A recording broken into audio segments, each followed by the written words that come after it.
Alright guys, bit of an unusual one for you this week I'm afraid. So I have edited all this vlog in Premiere Pro like I do on all of my other vlogs, like 200 odd vlogs, and this one has been an absolute nightmare. For some reason it's not letting me export it guys, so I've had to come up with another solution, which is more of like a screen recorder of it playing, as because it actually plays in this without any problem, as I'll just show you.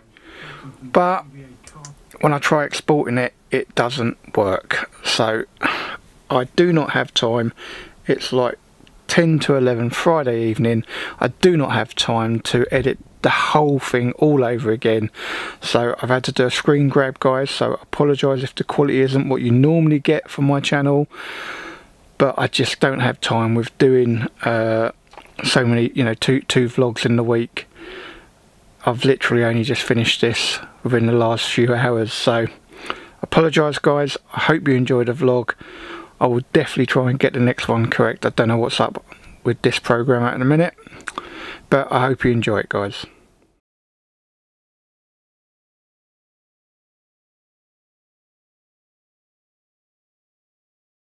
Hi guys, Jason from JVA Carpy Adventures, and welcome to part 3 of how to build your own power barrow. Now, I hope you've enjoyed parts 1 and 2. I have had some really good feedback, so thank you guys for the feedback. I do appreciate it. I don't take anything for granted, and all comments are welcome. Good and bad. Fortunately, I haven't had any bad yet, but thank you very much guys, I do appreciate it. So, in this part, we are going to cover the forks and the grip. So really the only sort of DIY part that you've really got to do yourselves is essentially how you're going to mount your powered hub, so your powered wheel, how you're going to mount it to your front forks. Now I can only give you the example from the cart porter tri-porter version guys, so I own a cart porter tri-porter and that's what this build is going to be on. So first of all, I'd like to give a shout out to Alan Sizemore. I hope I've said your name right guy. Alan, really appreciate it. He's given me the inspiration and great idea to actually move my forks forward from the original cart porter position. If you've got a cart porter, you'll know what I mean guys. The front wheel and the rear wheels are quite close together, whereas all he's done, instead of using the original 2 mounts, he's moved it forward slightly, which has given him a more stable base, and I like the idea of that 100%. So I'm going to show you a couple clips of what he's done, and again thanks Alan for allowing me to use your content, put it up on here, show other people what you've done. I think it's a cracking idea and I'm going to follow suit basically. So then I decided I was going to actually do the same sort of layout that cart porter has, so 2 little stumps on the frame and then forks that slide in and slide out for pack down. But my barrow guys, as I may have said already, is in a van. I don't need to disassemble it at all. The only thing I ever take off at any time is actually the handlebars. Everything else stays assembled fully.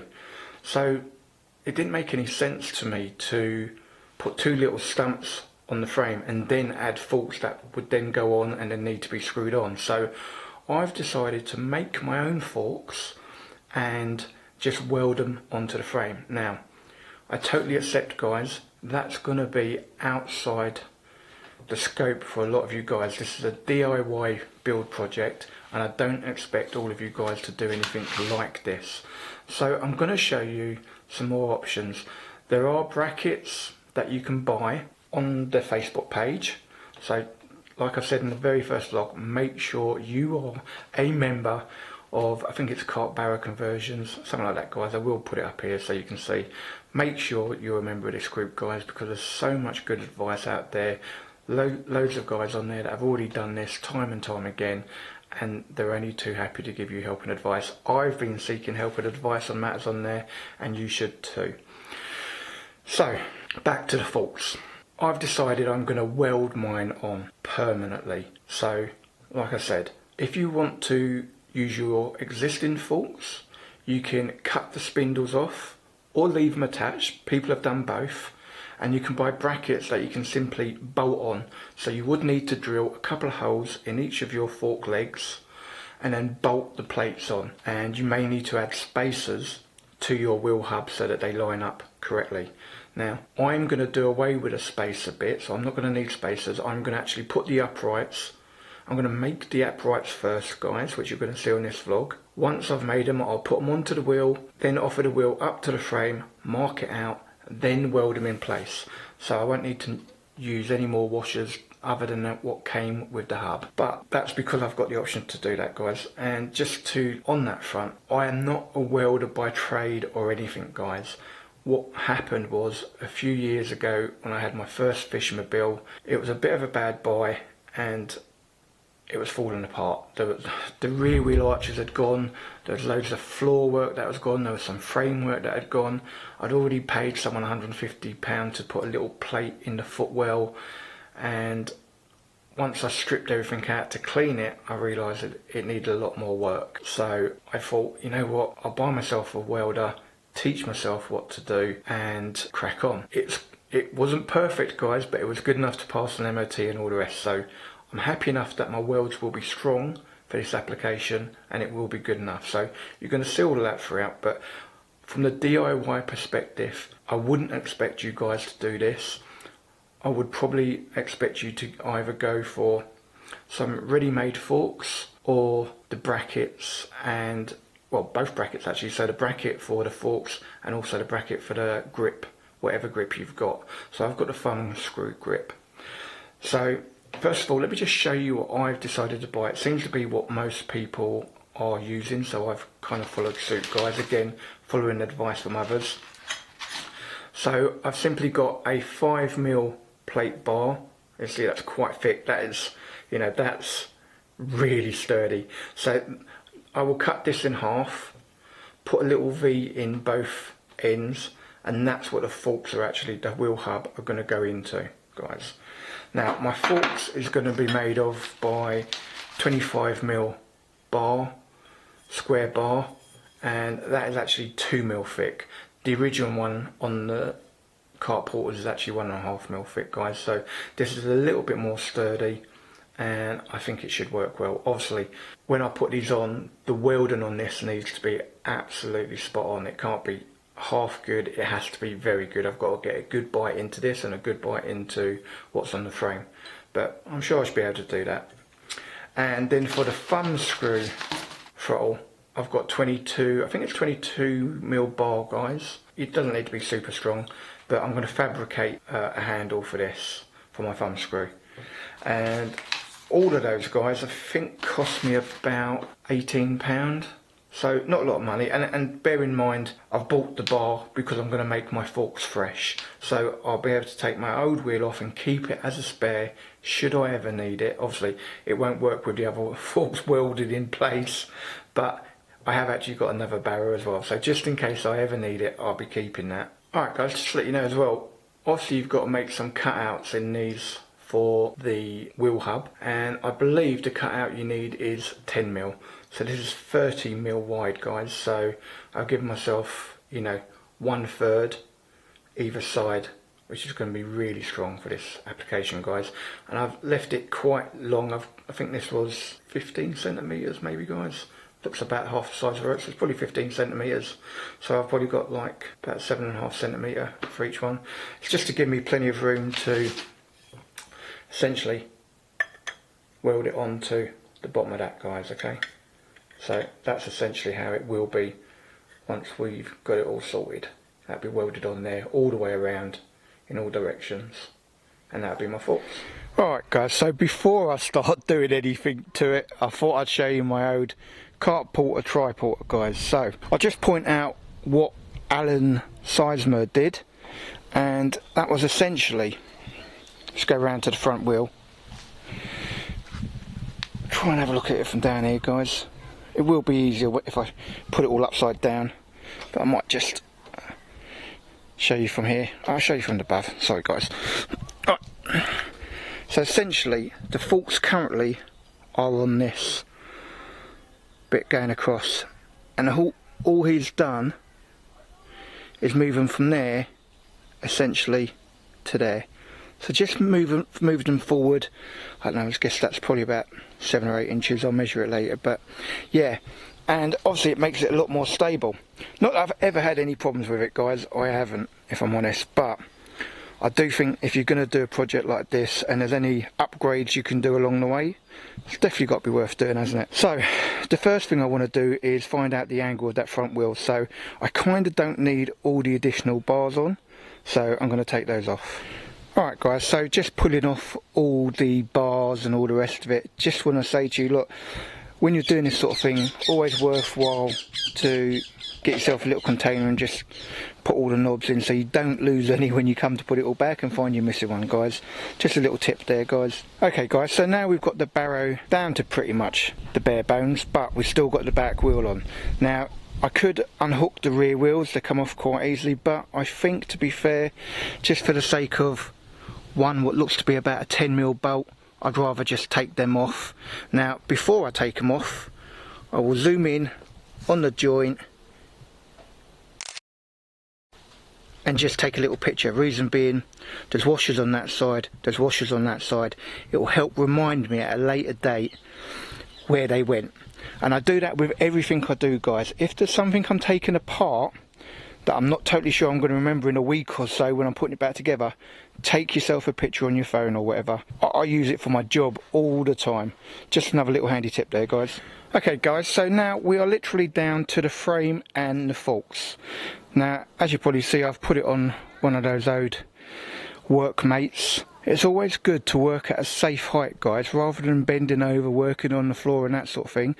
If you can raise your items up, your back is going to thank you for it, and I need to take care of my back. So the point I was trying to say earlier, what Alan had done with his forks, instead of using them in this position, guys, he's moved the struts forward to here, and that gives you a lot more stability on a tri-porter. I think that's a really good idea, and I'm going to be implementing the exact same thing. So what I need to find out is the angle of this bar here. So I don't need the forks just yet, so these can come off, and I'm actually just going to be keeping these guys as a spare. Okay guys, just before I start doing anything, I just wanted to show you the thickness difference of the fork I'm using to the struts that they've got on the actual Barrow. So most of the Barrow is 25mm framing with a 1.5mm thickness. This upright here is also the same thickness, but what I've bought is actually 2mm thickness, guys. So I just wanted it to be a little bit stronger because I'm not having a little support underneath it and then screwing onto a support. I'm going to use it direct. So if you're doing the same sort of thing, just think about those considerations. I'm sure you'll be perfectly fine with 1.5mm, but I've gone for 2mm, guys. Okay guys, so the bit that's important to me now is this angle here. So I could use a protractor or something like that to measure it.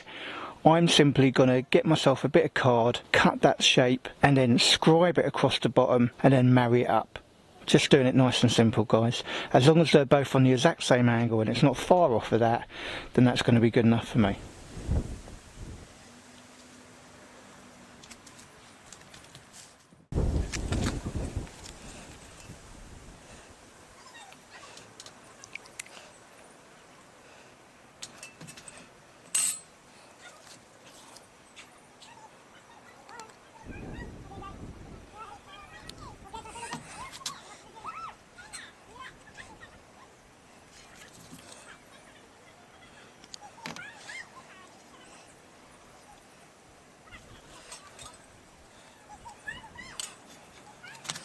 Okay guys, so now that I'm happy with my template, I'm just going to offer it up to one end.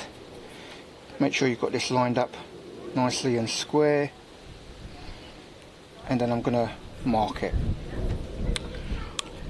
Just going to use a black permanent marker for this, guys.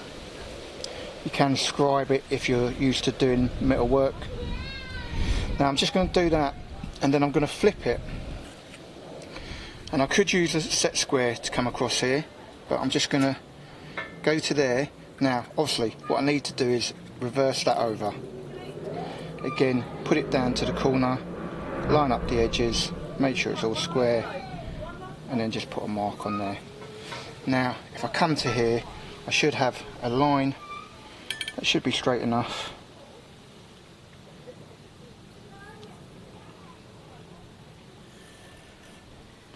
to do that. So as when you're doing this sort of stuff, guys, it always helps if you give yourself a little cut off area. It's just a general working practice. So now, another little tip, I'm now going to replicate that on the opposite end of this, because this is a single piece that's going to be used for both. Now, the reason I haven't decided to cut it halfway in the middle, if I mess up on any of these cuts, I can do it again. And then once I've got two cuts that I'm happy with, that match up with this, then I will cut it in the middle of that, and I'll have two equal sized forks which are accurately cut. So just let you know, that's what I'm doing, guys. So again, I'm going to put this on, get my marker, mark that out, just take it just on the edge, rotate it all the way around, and because I've rotated it, I need to rotate the template, put that back on there, guys, straighten it all up nicely, and then give yourself another mark.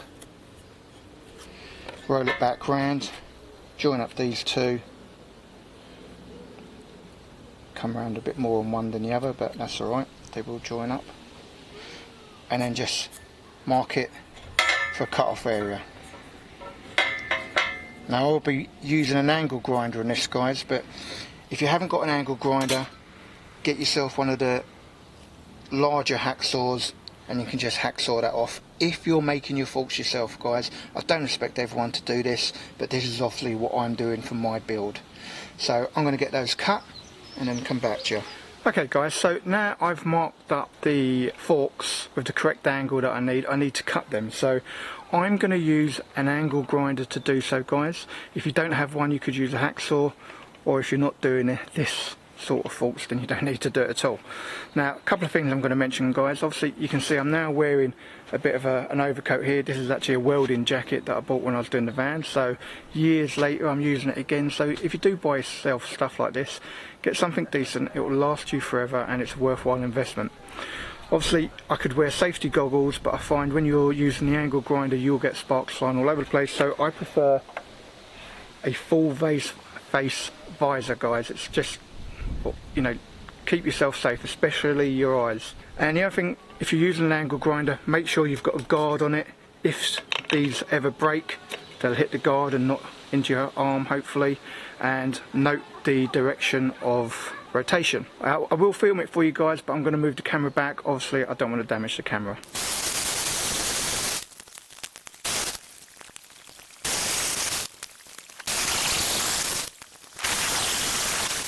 Alright, guys, there's a chance the camera went off halfway through that, so I do apologise. Either way, I have got both ends of the bar now cut, so now I just need to find the halfway point between both and do a cut around to give me two fork stems. So let's get that done.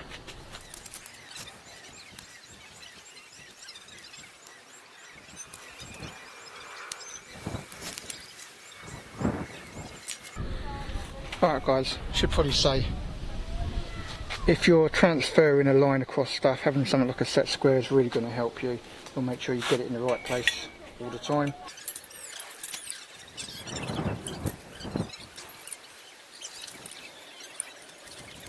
Alright, guys, I'm going to get that cut, so I'm just going to move the camera a little further away. Alright, guys, so that's both forks roughly cut now. They're not totally smooth here, so I will be smoothing them down, either with a file or a buff pad on the angle grinder. Those aren't absolutely exact, guys, but they don't need to be.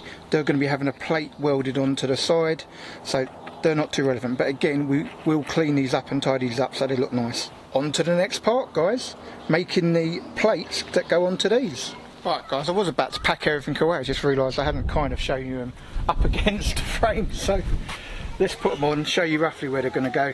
They won't go exactly in line with these, guys, because the forks are a little bit narrower. Or, sorry, the wheel. So, essentially, they're going to go something like that, guys. Obviously, these will be welded on in place, and that'll be it. Okay, guys, so whilst I've got the cutting disc on, the angle grinder, I thought I might as well do the fork plate as well. So, this is the plate, or once it's cut in two, it'll be both of the plates that go onto the bottom of the forks that you actually slide your wheel into. Now I have marked them up roughly. I don't know why I've marked that one up too wide, so I just know I have to cut the inside side of the black line on that one. So I'm going to get these cut, guys, and I'll show you that. Okay guys, so now I'm just going to cut into the 5mm plate. Now, had I had access to my pillar drill, I probably just would have drilled two 10mm holes and then two slits on the angle grinder to make a nice recess for the wheel to sit. I haven't got access to my pillar drill at the minute. It's in the shed with a whole load of stuff in front of it, so I'm not going to try and do that, guys.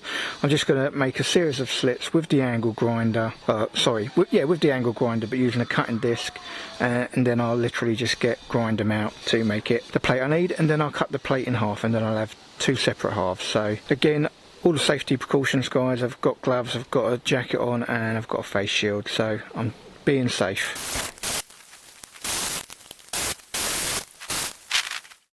So I've got the top end of these, that end totally square, but the back end basically has suffered from the width of the cut, so they're not totally level, so that's not good enough for me, obviously.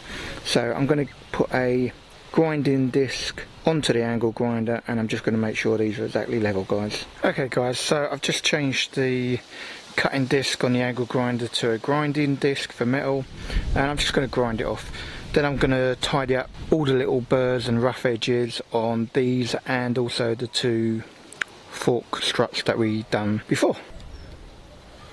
Okay guys, so I'm happy enough with both the fork struts and the brackets that will go on to these. Obviously they will go, so it's going to go facing that way, so these will be on the inside like that, guys. So the next step would basically, doesn't really matter what way up around I put these, but the next step would be to weld these onto here. So I need to pull out all the welding equipment and get set up for that. Now before that I need to prep these, so it basically just means sanding off a load of this dirt, carbon if you like, just get the crap off of there, and then it'll make a better weld. I'll have to mark these up so I do make them square and all the rest of it, guys. But for now, that's just to show you where we're at. Both the struts and the brackets are cut, shaped, ready to be welded now, guys. Hi guys, so I am about ready to do the welding side. Now, I'm not a professional welder or anything, guys. I will show you the joints and all the rest of it, but I'm not a professional welder, but I have welded on a previous van and a few other things, but I'm no welder by long means. So I wouldn't expect everyone to be doing this at all. Obviously I will be showing you other options, which are bolt-on options, which are absolutely within every DIYer remit. But before I do any welding on these, as you can see, they're quite a dark colour, and they need to be lovely and shiny when you're welding, guys. You don't want any oxidization on there. So I'm just going to buff these up and get them all nice and clean. Okay guys, so obviously you can see how dark that side is, so that's what you need to do, and obviously now that side's much cleaner as opposed to that side. So there you go. So all it is just getting the oxidation off. Now I need to position this precisely where I want it, clamp it up, do a spot weld on each of the corners, then just run a bead. Now I'm using a MIG welder, which is metal inert gas. I'm using flux cord welding wire, which means I don't have to do anything else. The only thing I will say, guys, rule of thumb when you're welding, if the slag you drag, what that means, guys, is if I start there, I'm going to drag it backwards. I'm not going to show you how to weld or anything like that, guys. There's plenty of YouTube videos out there from guys that actually know what they're doing as opposed to me. And obviously I also don't want the camera close to the welder when I'm doing it, guys. So I'm going to get these welded up and then I'll show you that afterwards. Alright guys, so just thought I'd quickly show you the joint. Now obviously it's not super tidy, I'm not a super welder, but it is super strong and I will tidy it up. So I'll show you that next. Alright guys, so last time you see the forks, they were looking quite messy. Now I'm happy to say they are not. Now, they're not absolutely perfect, but they don't need to be absolutely perfect, guys. You know, These welds will hold forever. They're super strong welds. They're going to be spray painted, so yeah, really happy with that. They look good to me, guys. Happy days. Now these just need to be attached. Well, firstly I'll be putting the wheel on, then I'll offer them up to the frame, because this way I won't need to use any spacers or anything like that. I will position these so they fit the wheel on directly without any spacers, and that's another added benefit of doing what I'm doing. So yeah, no, really happy with the way these have turned out, guys. Looking forward to getting them on the frame, and then after that getting them all sprayed up. Alright guys, so sorry you kind of missed a step there. So once the forks have been made, I then just took all the material or the paint off of this so that I know I could mark it where it was, and also I then put these back onto the wheel, had it centered here and there with my brother holding it, so I could put a little scratch mark on each of these to show me where this should go. So now I know that these should go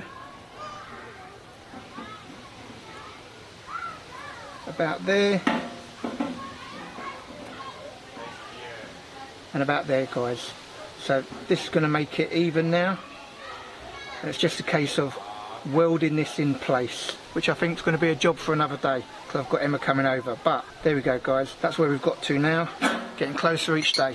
Alright guys, so pretty much most of the prep's done. I just realised I've got to sand a bit off to put the earth clamp on, but today is when I will be welding these two bad boys into position at the front. So obviously I'm not going to film that because I'm worried about damaging the camera when I'm welding. You do get splatter that goes everywhere, and also I'm trying to get it done before it rains, guys. It looks like it's going to rain, and that is not going to help me. Don't fancy getting electrocuted outside, if I'm honest. So I'm going to initially put these on with spot welds, guys. I'm going to do one at a time, put them on with spot welds, then run some good beads hopefully. So I'll get that done and show you it afterwards. Alright guys, well this is the very first time I have put the wheel onto the forks after I've just welded them. Fortunately the rain has held out. I will show you the forks a bit more, but I just wanted to quickly go and try the wheel on it and make sure I've done everything right, and I'll tell you what, it's alright guys. It's pretty alright, I've got to say. So I'll show you a few things. Take it off of there. Obviously on these you've got a, oops, too close, a cutout, so that can go into, there's a little, sorry guys, there's a little recess in there, so that can go in there. But let's give you a bit of a shot from the front, so at least you can see how it looks, which is happy days. It's very straight, everything's all good. Put the set square up, give you a little bit of a walk around. Obviously the wheel's facing the right way. To give you a little bit of a look at these joints, I have tidied them up a little bit, guys. To be fair, they weren't terrible, but I just thought I'd tighten them up a little bit. So that's proper welded in there, guys, all the way. And the other one, exactly the same. Very happy with that. I've got to be honest, guys, I'm no welding expert, but the welds on that are pretty decent, I've got to be honest. And no additional spacers or anything like that, guys. This is fitting everything as it should. So I can take the wheel back off, spray the forks up, and crack on with a handlebar grip. I tell you what, I'm super chuffed, guys. Super chuffed. Alright guys, so just thought I'd give you a little look at the forks. As you can see, I've moved them from that position to the front position. Looking really good, got to be honest. Did all the forks myself, so made the uprights, got the plates on, welded that all up myself. Didn't really need to tidy it up and tie it up as much as I have, guys. You know, the welds, they don't need to be that shiny and clean and all the rest, but I have, because I'm going to spray them all up and make them look good. So next job, obviously, give them a bit of an O-spray, isn't it, guys? Let's get them into that NATO green. So obviously it's bare metal, so I need to prime them first, guys. So a bit of grey primer will be going on everywhere that I've cleaned back to metal. Then after that we'll be getting it all in NATO green. Hopefully get it all done today, because I need to now work on the hand throttle grip. Alright guys, so come to another part of the garden now, disused part obviously. where I just want to spray up the forks. Obviously all the forks are bare metal, I need to prime them up, but I just want to show you I have put a little protective sheet on. You will get overspray. I'm not that fussed about it if I'm honest, but I don't need to be getting grey primer everywhere, guys. So I'm going to get these sprayed up and then I'll show you that. Okay guys, so I've just primed the forks up, so while they're drying before I can put the old NATO green on them, I thought it'd probably be a good time to try and get the throttle mount made. Now again, you can buy these online, but I'm going to make my own. It's only 22mm pipe cut to shape, but I have to find some way of positioning it and housing it. So I'm just going to let you see whilst I'm actually working in action, if you like, thinking it through myself. So let me have a look at that, guys. Alright guys, so obviously I want this going off here somewhere, so I've got to kind of get it in a position that I'm going to be comfortable with.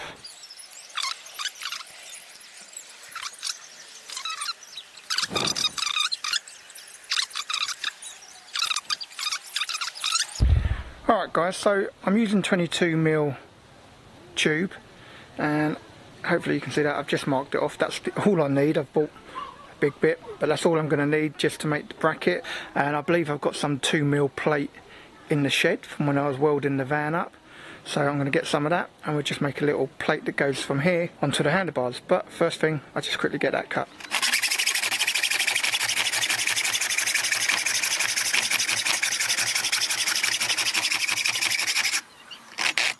Alright guys, I know it looks very rough, but this is the sort of design I've settled on.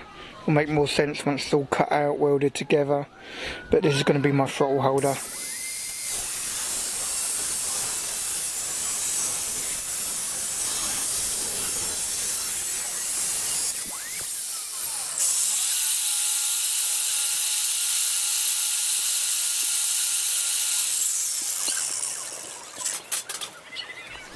Alright guys, just thought I'd quickly show you the bracket I made for the throttle. The welding and all's not perfect, but it's going to hold a throttle, so it's super strong for that. So I just need to weld this onto the chassis like that, and then the throttle will go on the inside. So let's get that done. Alright guys, so that's the throttle bracket in place. We'll show you around it. I did only bother welding it on one side, guys. It's a non-load bearing bracket, that's plenty strong enough. So now a little bit of paint, I would say. So time for the primer. Alright guys, so giving the forks a coat of paint, NATO green, which I was led to believe was the right colour, but if I offer these up, you will see they're nowhere near the same green. So yeah, I had to spray the whole of the frame when I was hoping just to get away with just doing the forks. And also, this has obviously got primer on it, but I'm going to have to paint all of this as well, otherwise it's going to look double stupid, different colours from one side to the other. So yeah, that's a little bit disappointing. I was hoping to keep the original colour scheme, but I will say I'm happy enough with them forks, guys. I know the light may not be great here, but no, they look really good. I know they fit the wheel well, so happy days. Gets a fresh coat of paint. Alright guys, just thought I'd show you them.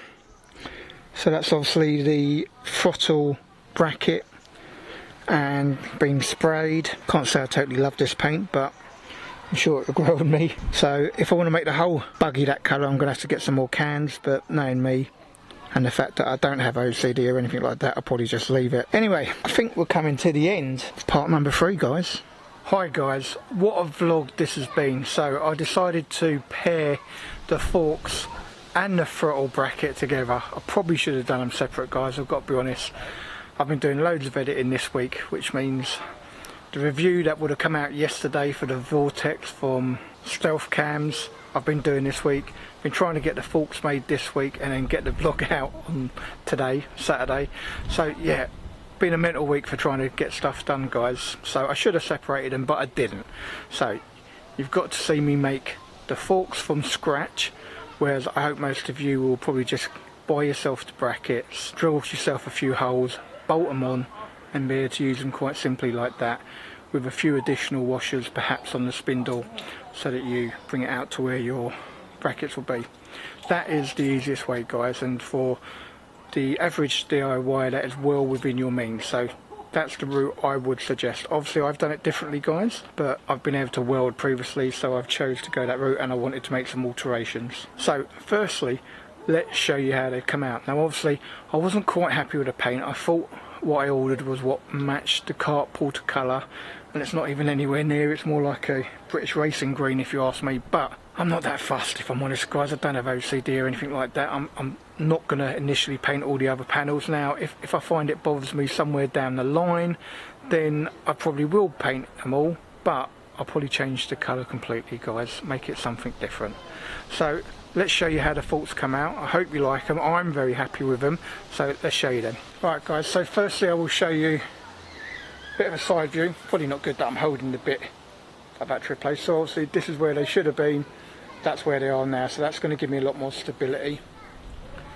Hopefully they come out okay on camera, guys, but I'll be honest, I've done it quite smooth there rather than rough welding. Happy with how everything has turned out, if I'm honest, guys. Hopefully you can see it all okay. And you know, the frame's got a new lick of paint, but I might change that at a later date, guys. So the other part of this week's vlog was the throttle bracket, and actually that took me quite a bit of time, guys. I've seen where other people have put them, and I played around with it for quite a bit, so let's show you what I ended up with. Alright, guys, so that's probably a better view. So obviously I had to spray these as well. So the bracket's got, so I've actually mounted it on the top, whereas a lot of people will bolt it onto the side or bolt it on here, but I've just welded it there, guys, so that's super strong. And then the thumb throttle's right in the correct position for me there, guys. So I did play around with it quite a bit, and that's what I opted for in the end. So happy days with that. I might show you that on actually, because that does make a difference. Alright, guys, so that's going to be with the throttle switch on. Let's kind of try and give you a better view. So it's going to be like that. Obviously the handlebars are normally down, and I'll just be actuating it like that. Obviously if you've put these on before, guys, you realise you probably don't want to go past that point, because there's no way you're going to the full speed, but I gave myself that option if I wanted it there. Obviously you turn the key, I've got the meter reading there, there's a little grub screw that goes on this side, and that's it, guys. So really happy with that. So that kind of brings this vlog to an end. So firstly I want to say, if you watched the first 3 episodes, guys, and you're enjoying it, I'm really pleased. If you haven't watched the other 2, go back and watch them, guys. They're really good and important episodes. Now, if you haven't subscribed to my YouTube channel, why not? Come on, guys, do me a favour, hit that subscribe. It doesn't cost you a thing at all. Now, if you've enjoyed this vlog about build your own power barrel, please give it a likes up. It does help. A likes up? Please give it a like, guys. And if you want to be notified of future posts like further episodes of how to build your own power barrow, hit that bell icon, guys. Only leaves me to say, stay safe, stay fishing, and I'll see you in the next vlog.